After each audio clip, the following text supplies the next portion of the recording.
Okey, kita ke seterusnya, produk kesihatan. Yang mana um,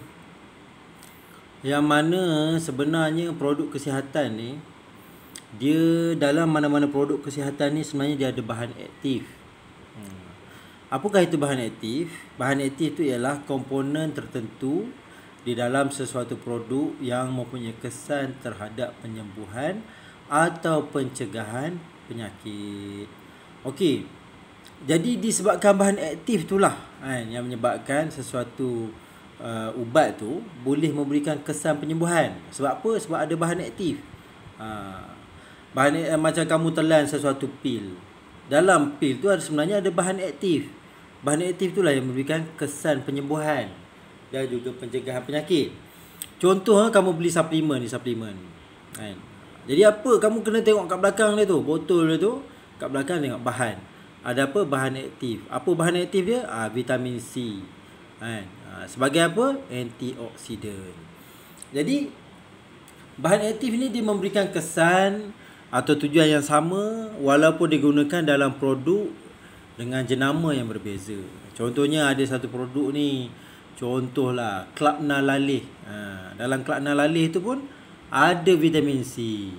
Tapi ada pula produk lain, nama dia apa dia? Sure V contoh Sure V.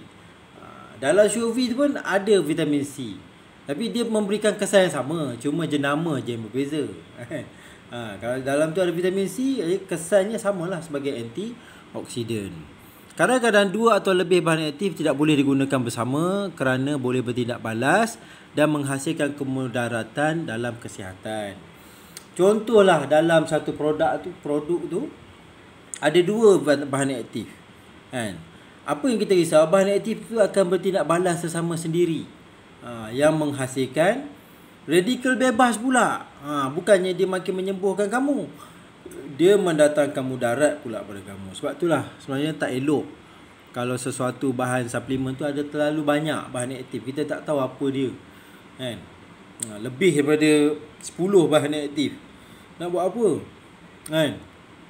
Contohnya satu produk tu ada cakap apa? Ada 15 herba. Bahaya sebab apa? Sebab terlalu banyak. Kita tak tahu untuk apa dia meletakkan terlalu banyak. Kecuali macam sesuatu herba tu bersifat makanan lah. Kan? Contoh kurma. Lagi dia tambah lagi kopi, dia tambah lagi apa lagi? Habatus sauda. Itu kalau level makanan tidaklah mengapa, kan? Okey, contoh bahan aktif dalam produk kesihatan. Contohnya dalam produk kesihatan pun, contohnya ubat-ubatan ni ada juga bahan aktif. Contohnya Panadol. Ada paracetamol. Paracetamol 500 mg dia punya jumlah dia. Apa dia? Kegunaan dia sebagai tablet ubat tahan sakit. Kemudian ada lagi, kalau kamu sesama kan, pergi minta ubat, doktor akan bagi ubat yang mengandungi bahan aktif, nama dia Loratadine. Loratadine berapa mg? 10 mg. Dia ubat ni boleh mengurangkan ataupun menyembuhkan penyakit selesema. Jadi pengguna produk kesihatan ni dia perlu menganalisis bahan aktif dalam produk kesihatan. Kamu kena tengok apa bahan aktif dalam produk yang kamu pakai tu. Adakah selamat? Kan? Tengok dos dia. Kalau dos terlalu tinggi, mungkin tak sesuai pada kamu. Kan? Tak mungkin sesuai pada kamu, tak sesuai pada anak pula. Sebab dos terlalu tinggi. Kan? Menilai kesan bahan aktif. Kan? Makan vitamin C terlalu banyak tak elok juga, tak boleh. Boleh merosakkan buah pinggang. Kan? Memilih produk kesihatan yang paling efektif. Sekarang ni banyak produk-produk sampah yang dijual di FB. Jadi orang ramai beli, pakai 5-6 tahun rosak buah pinggang. Kan? Berkongsi pendapat dengan pengguna lain sebelum membeli sesuatu produk. Jadi penting kan kita tanya orang, apa pengalaman pakai produk ni semua. Jadi dia ceritalah, saya makan ni, kepala saya pening, saya punya lidah jadi rasa tebal lah. Itu maksudnya produk tu beracun. Kan? Mengambil kira nilai kualiti dan kuantiti produk kesihatan dengan harga yang ditawarkan. Kalau harga sampai 200. Harga sampai 200.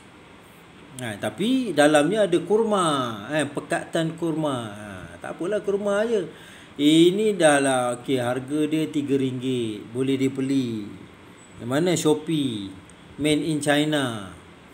Tak apa ada dalam, kita pun tak tahu kan. Sebab tu bahaya, pentingnya kita menilai, tengok, ambil kira, tanya pengalaman orang kalau nak ambil sesuatu produk kesihatan lah. Okey, penggunaan produk kesihatan yang tepat dalam pasaran. Okey, suplemen untuk membantu memulihkan penyakit. Tujuan kita pakai produk kesihatan ni mestilah ada tujuannya.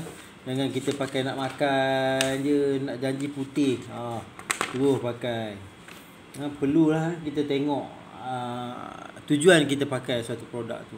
Kalau dia untuk macam memberi kita kesan kesihatan dan memang terjamin, tidak toksik, bolehlah pakai kan. Suplemen untuk membantu memulihkan penyakit, vitamin C yang pada kadar dos yang selamat lah.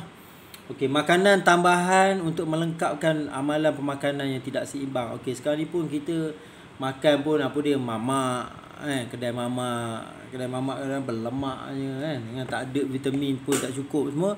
Jadi eloklah kalau kita ambil multivitamin kan, multivitamin untuk apa, untuk mencukupkan nutrisi kan mencukupkan apa, bahan-bahan aktif yang penting kan, dalam yang diperlukan oleh badan kita.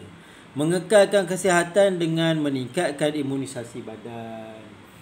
Jadi kalau makanan tu atau produk kesihatan tu baik, menyebabkan meningkatkan imun kita, bolehlah kita ambil kan, baguslah kan untuk diambil. Bukan senang-senang, maksudnya kita ambil ni sekadar kata apa, untuk menjadi lebih tinggi. Sebenarnya kita kalau dah umur 20, kan kamu dah belajar graf ketinggian kita kan, ketinggian manusia. Kita takkan tinggi dah. Ini ada jual produk menambah tinggi, macam mana kan. Sekarang ni ada produk yang selalu sangat orang muda pakai, apa dia, protein tinggi, susu berprotein tinggi. Sebenarnya protein tinggi pun tak elok juga, boleh merosakkan buah pinggang. Okey, saya sudah pun ajar kamu, habis lah bab ni kan. Sekarang ni kita pergi satu-satu. Apa yang kamu dah belajar dalam kimia perubatan ni. Okey, kita dah tengok pertama sekali kaedah perubatan lah. Kita dah tengok tradisional, apa dia, moden apa dia, complementary apa dia, dan jenis-jenis ubat yang terlibat dalam kaedah-kaedah ni lah. Dan juga penyalahgunaan ubat. Sekarang ni banyak salah guna apa dia, ubat amfetamin kan, syabu, semua tu lah. Sebenarnya syabu tu adalah ubat, tapi dia salah guna. Kemudian kita pergi kepada radikal bebas kan. Radikal bebas menyebabkan apa? Menyebabkan kanser, penyakit-penyakit terhadap manusia. Dan kita pergi kepada bahan antioksidan. Bahan antioksidan ni kegunaan dia apa? Untuk menyekat tindak balas radikal bebas. Hasil daripada itu kan, kita pergi tengok pula pada produk kesihatan, yang mana setiap produk kesihatan terdapat apa? Bahan aktif. Jadi bahan aktif ni lah yang memberikan kesan dalam memberi apa, kesan penyembuhan lah, dan mengelakkan penyakit. Jadi kita dah habis lah bab ini. Dan kita akan sambung ke bab 11 untuk kelas yang akan datang.